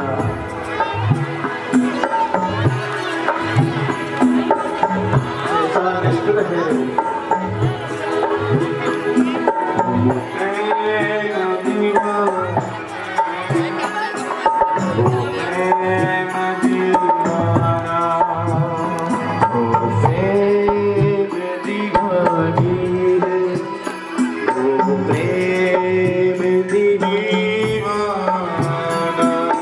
उद्धव जी गोपियों के चरणों में पड़े हैं। जब पता चला तो 7 महीने बाद होश आया उद्धव जी को। यही तो भगवान की लीला है, भगवान पता नहीं क्या करवा रहे हैं। उद्धव जी ने सीधी दौड़ लगा दी, भगवान के पास आए और भगवान से बोले, अरे तुम्हारी याद में सब परेशान है, बहुत रो रहे हैं, राधा जी का शरीर सूख गया है। एक ब्रजवासी ने कहा, उद्धव ज्यादा दिन से कन्हैया हमें छोड़कर गए हो ना, वहां दिन से हम गरीब रह गए, क्योंकि सबसे बड़े धनी तो हम जब थे जब हमारे साथ में भगवान थे। धनी वही है जिसके पास में प्रभु नाम का धन है, जो ज्ञान का धन है। गोपाल, मेरे गोपाल ने उद्धव को गले से लगाया और फिर उद्धव को भगवान कृष्ण ने दिखाया कि किशोरी जी मेरे साथ हमेशा रहती है, मैं किशोरी जी के बिना नहीं और किशोरी जी के बिना, कहते हमेशा किशोरी जी मेरे साथ में ही है, विराजमान है। जय श्री कृष्ण बोल दिया तो समझो हमें राधा रानी कृपा हो गई। जय श्री कृष्ण नाम 2 है, राधा और कृष्ण, आत्मा एक ही है। राधा कृष्ण से मेरी प्राण दो, इसलिए राधा कहो चाहे कृष्ण कहो, चाहे जय श्री कृष्ण बोल दो चाहे जय श्री राधे बोल दो, सिर्फ शरीर 2 है, आत्मा एक ही है। अब तो बिना भक्ति के जो ज्ञान है वो पंगु है, बिना ज्ञान के भक्ति अंधी है। तो ये प्रभु ने बहुत सी ये बताया है, उद्धव जी का जो ज्ञान दूर करने के लिए लीला की थी। सुखदेव जी कहते हैं, परीक्षित अब जरासंध ने 23 अक्षौहिणी सेना लेकर के मथुरा पर चढ़ाई की। महाभारत युद्ध में कौरव और पांडवों की संख्या केवल 18 अक्षौहिणी, जरासंध ने 23 अक्षौहिणी सेना लेकर के भगवान कृष्ण पर आक्रमण किया है। भगवान ने 17 बार परास्त किया है, 17 बार उसको हराया है। 18वीं बार जरासंध ने ब्राह्मणों को यज्ञ पर बैठाया और कहा कि अब की बार मेरी विजय होनी चाहिए, इसलिए अब की बार मैं हारू नहीं, मेरी विजय हो। यदि तुमने मेरे लिए ऐसा जाप नहीं किया तो मैं तुम्हारी नरबली दे दूंगा। अब तुम्हें मालूम है ब्राह्मण सब जानते हैं कि भाई भगवान से कौन जी सकता है। ब्राह्मण भगवान से प्रार्थना कर रहे, प्रभु आप ही हमारी रक्षा करें। तो भगवान ने ब्राह्मणों की रक्षा के लिए कहते हैं मथुरा छोड़ करके द्वारका जाएंगे। अब तो वही द्वारकाधीश बने हैं। आज बस कहते हैं भगवान ने विश्वकर्मा को द्वारका नगरी का आदेश किया और ऐसी नगरी यदुवंशियों ने पूछा कि द्वार कहाँ है, द्वार कहाँ है, उसी के नाम से उसका द्वार का नाम पड़ गया। युद्ध के समय भगवान भाग रहे थे, कालियावन ने पीछा किया, प्रसन्न पर्वत की गुफा में गए, वहां मुचकुंद के द्वारा कालियावन को वश करवाया। मुचकुंद को भगवान ने भक्ति का वरदान दिया है। भगवान एक पर्वत पर चढ़े गए, जरासंध ने चारों तरफ आग लगा दी, मेरे प्रभु ने ऐसी छलांग लगाई वो सीधे समुद्र में पहुंच गए, द्वारका पहुंच गए हैं। सोने की द्वारका थी, उसमें पहुंच गए। सोते हुए यदुवंशियों को वहां बुला लिया है और बलराम जी का विवाह जो हुआ है वो रेवती के साथ में हुआ है। अब मेरे प्रभु का विवाह होने वाला है और बताया है। रुक्मणी जी कौन है, इनके बारे में थोड़ी सी चर्चा कर लेते हैं। रुक्मणी जी के बारे में चर्चा करते हैं। सुखदेव जी बोले, राजन भीष्मक राजा की पुत्री हैं रुक्मणी जी। भीष्मक राजा कुंदरपुर के राजा हैं, उनके 5 पुत्र थे। बड़े पुत्र का नाम रुक्मी और रुक्मी कहते हैं रुक्मणी जी कमल के फूल से प्रकट हुई थी। जानकी जी धरती से प्रकट हुई थी, रुक्मणी जी कमल के फूल से प्रकट हुई हैं। भीष्मक राजा को मिल गई थी, उन्होंने खूब पढ़ाया लिखाया और बड़ा होने के बाद में आज भीष्मक राजा के पुत्र ने शादी तय कर दी शिशुपाल के साथ में। बोल दिया रुक्मणी जी से बोल देना कि वो शिशुपाल गले में माला डाले। अब तो परसों स्वयंवर है लेकिन रुक्मणी जी बचपन से ही श्री कृष्ण को चाहती थी, द्वारकाधीश प्रभु को चाहती थी। उन्होंने पत्रिका लिख दी और कहा कि परसों स्वयंवर है, आपको आना होगा प्रभु, और आपके बिना मैं प्राण दे सकती हूँ, लेकिन मैं शिशुपाल गले में माला नहीं डालूंगी। आज पंडित जी के हाथ में पत्र दे दिया। पंडित जी पत्र लेकर के द्वारका में पहुंचे हैं। वहां उन्होंने पत्र पढ़ा, अब तो शादी की तैयारी करने लगे हैं। बड़े भाई से भी आज्ञा ली है, रथ को सजाया है और माँ कात्यायनी का पूजन करने के लिए रुक्मणी जी आ रही हैं। उधर से द्वारकाधीश प्रभु भी आ रहे हैं और रुक्मिणी ने 10,000 सैनिक भेजे सुरक्षा के लिए। मंदिर का द्वार खुला हुआ है। सुखदेव जी कहते हैं परीक्षित, रुक्मणी जी की आंखों के सामने मूर्ति है माँ कात्यायनी की, लेकिन उसमें भी द्वारकाधीश का दर्शन हो रहा है। आज नमस्ते तुम्बके विक्रम स्वसंतानुताम शिवाम भूयात पतेर्मे भगवान कृष्ण दयदो धनुमोदताम।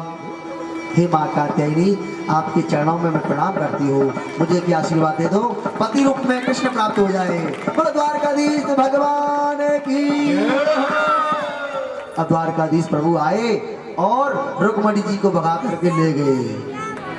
रुक्मणी को कन्हैया ले गयो रे, रुक्मणी को कन्हैया ले गयो रे, रुक्मणी को कन्हैया ले गयो रे, रुक्मणी को कन्हैया।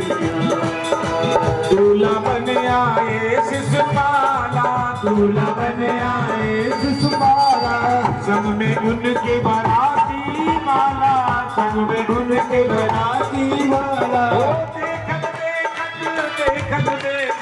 देखत ले गयो री, रुक्मणी को कन्हैया ले गयो रे, रुक्मणी को कन्हैया ले गयो रे, रुक्मणी को कन्हैया।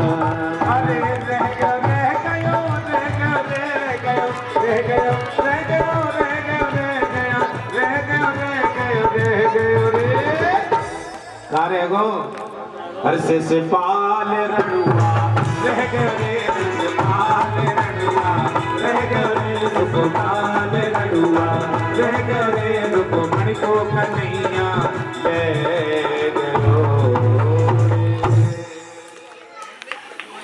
आइए माला का दर्शन करेंगे, उसके बाद कन्यादान, फिर सभी आनंद लेंगे राधा कृष्ण के साथ, हमारे रुक्मणी कृष्ण के साथ सभी आनंद लेंगे। फिर बोले द्वारकाधीश भगवान की, बोलियो बोलियोड़ी सरकार की।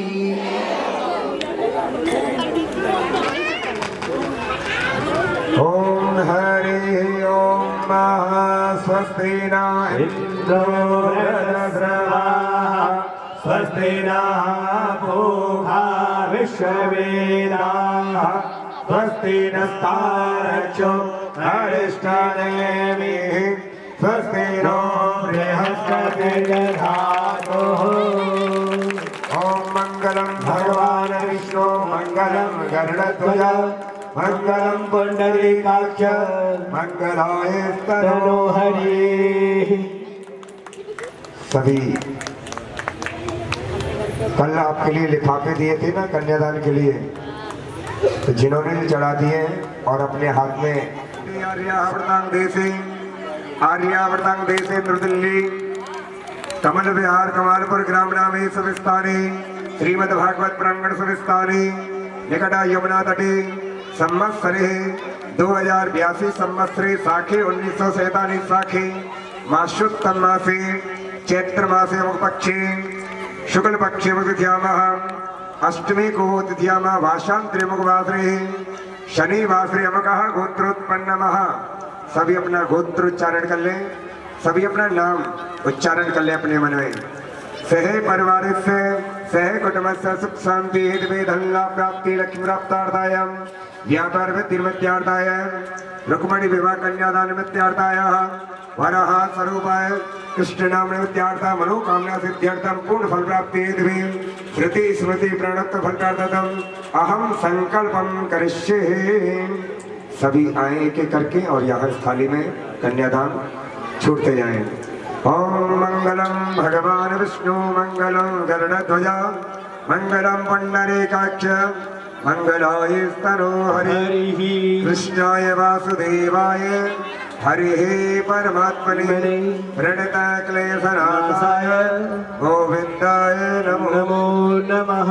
सच्चिदानन्दरूपाय विश्रोदपत्यालहेतवे तापत्रयो विनाशाय श्रीकृष्णाय वयं नमः।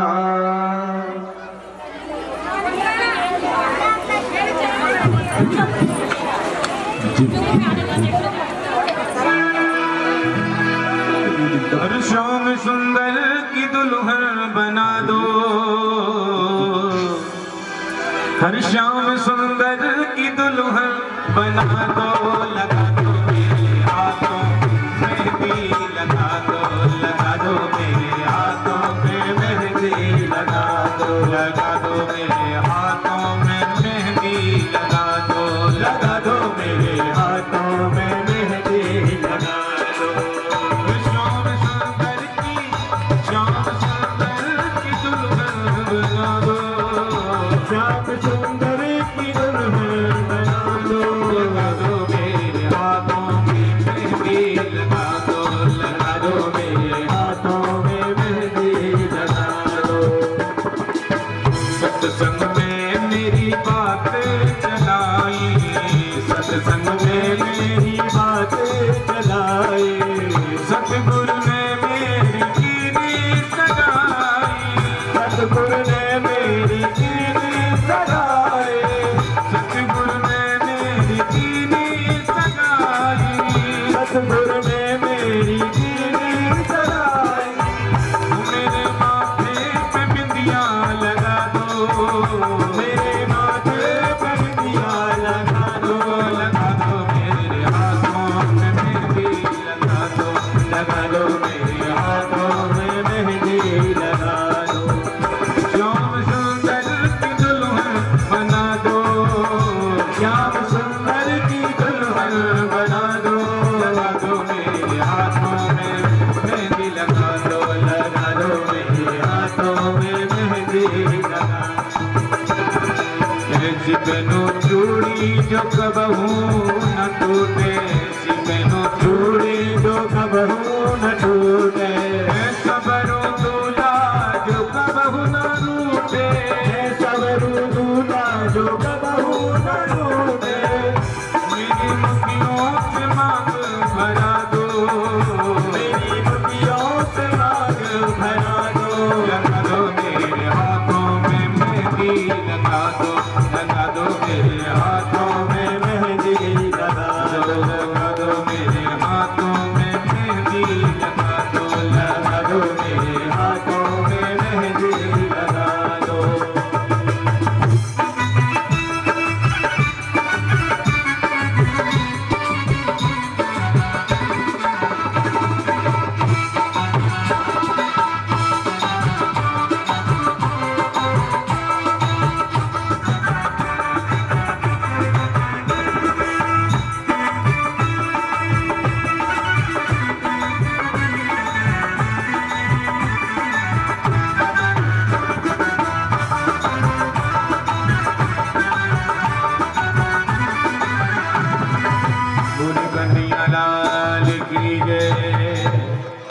जिन्होंने कन्यादान कर लिया है वो पीछे हट जाएं,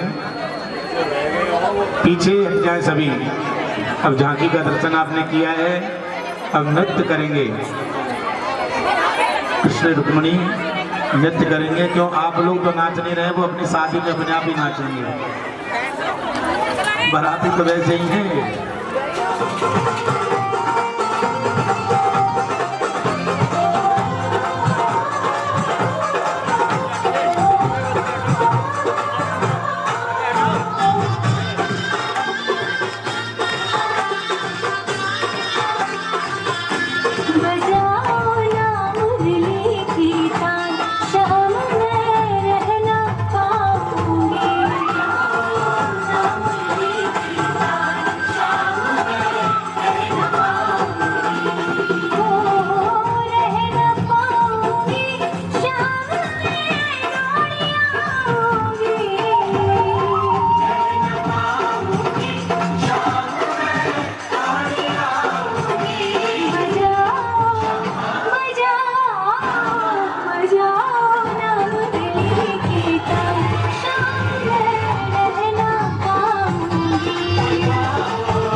बैठ जाओ।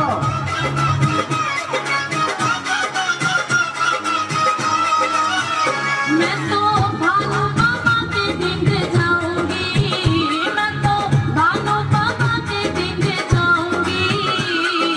हाँ, बधाई लेके आऊंगी, अरे हाँ बधाई लेके आऊंगी, अरे हाँ बधाई लेके आऊंगी, हाँ बधाई लेके आऊंगी।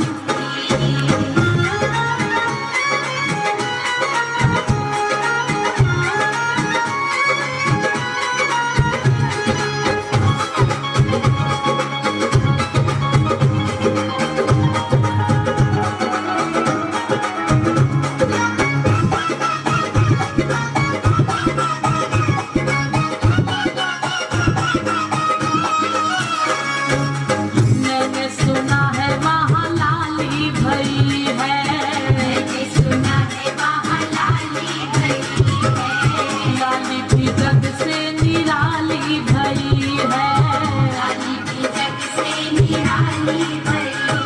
अरे मैंने सुना है वहाँ लाली भई है, लाली भी जग से निराली भई है। जाके लाली के दर्शन पाऊंगी, जाके लाली के दर्शन पाऊंगी।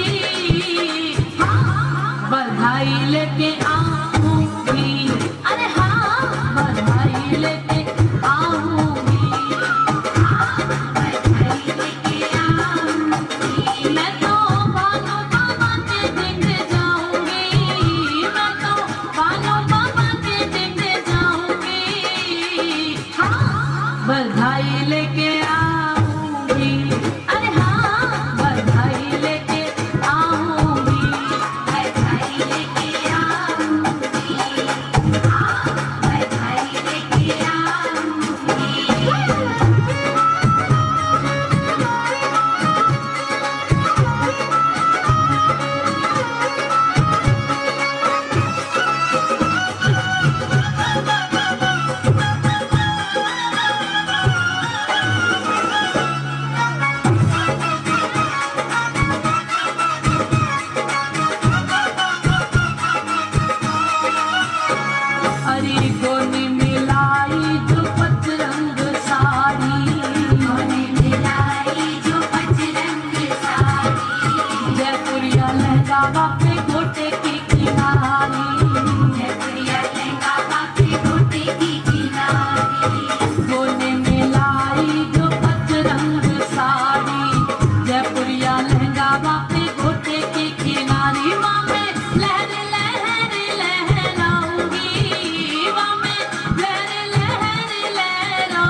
बधाई लेके आऊंगी, अरे हाँ बधाई लेके आऊंगी, अरे हाँ बधाई लेके आऊंगी, हाँ बधाई लेके आऊंगी, हाँ बधाई लेके आऊंगी, हाँ बधाई लेके आऊंगी।